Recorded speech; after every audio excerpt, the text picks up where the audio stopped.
Hi, my name is Peggy Halevi, and I am a great appreciator. I have been inspired to become a great appreciator, and in that inspiration, I've also been inspired to write a book.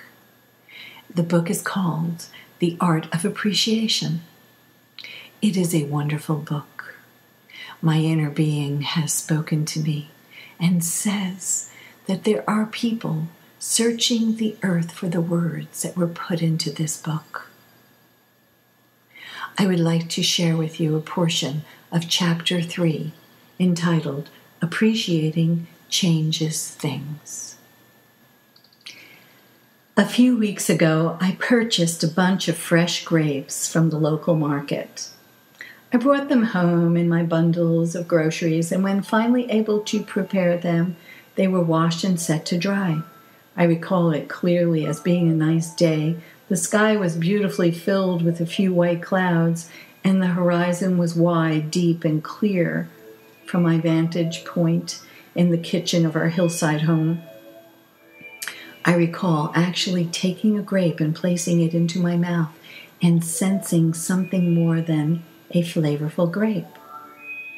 I gazed out of my window and recalled, in a bit of a daydream state, having read on the label of the grape packaging that these grapes were from the country of Chile. I started to sense something more about this delicious grape as I found those thoughts. This was a feeling of something unfamiliar to me.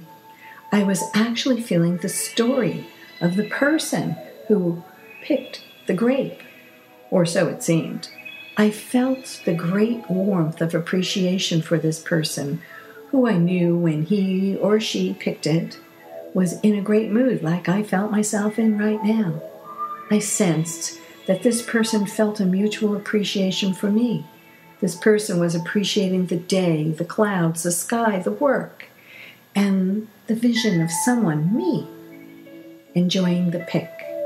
This person, like me, deliberately was thinking in appreciation of the other people involved at the other end of the processing of the grape, and the water, the land that was required to grow, the packaging and delivering, and all the details that were required for me to have this grape in my mouth, far from where it was grown, yet always intended for me.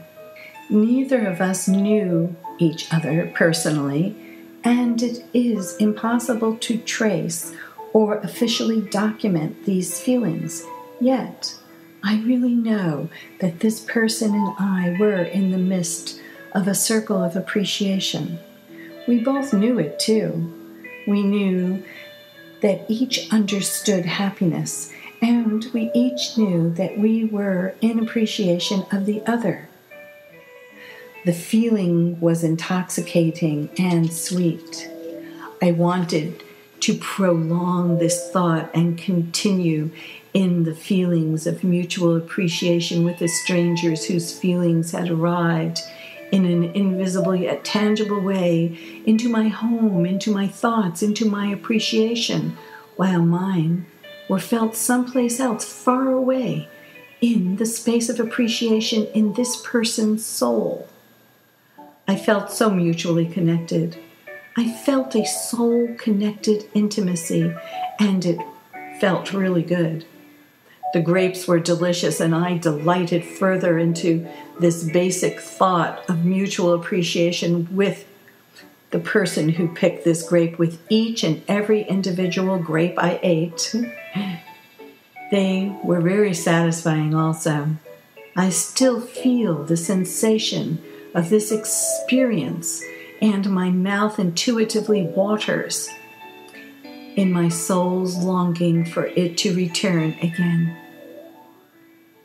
In the days to follow, I shared that episode of International Appreciation with others, and after several days, I began to miss it a little while holding on to the lovely personalized experience and the story of it.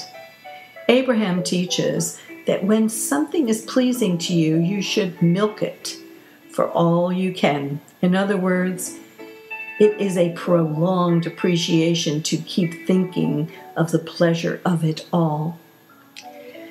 Perhaps a week later, I picked up some more grapes from Chile and did the same process. I washed and dried them, and then when I ate the first one, I felt a different sensation. I felt my appreciation of it. However, that wondrous sensation of an international bilateral intimacy of appreciation was absent. I was missing feeling the other person, and they me. I was finding appreciation in that previous experience as I sat in the same chair overlooking the huge window view and held an intention about that appreciation experience as I thought of the delightful exchange now seemingly too long ago in the past when I noticed the grapevine that belongs to my next-door neighbor moving a little more than the breezes could be causing. I thought again about the grapes of appreciation and then noticed the top of my neighbor's head appear above the fence. It had been perhaps 2 or 3 years since I had seen him there in that spot for a short moment, and now again.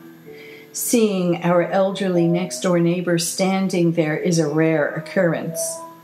I thought how nice a neighbor he is, and how nice to see him out climbing up to our property line fence and pruning his grapevines. He missed me seeing him, or so it seemed. Yet I took that moment to appreciate him. I felt that the connection to the originating appreciation of the grapes from Chile now had promulgated into this neighborly appreciation. This is an example of the waveform path of appreciation. It is a simple reality that is probably available more readily than we appreciate. The experience of spiritual interconnection is untaught elsewhere. The awareness of this ability is closely associated with telepathy and commences from the heart-mind connection. The feeling place of apperception is an eminent meeting place between souls.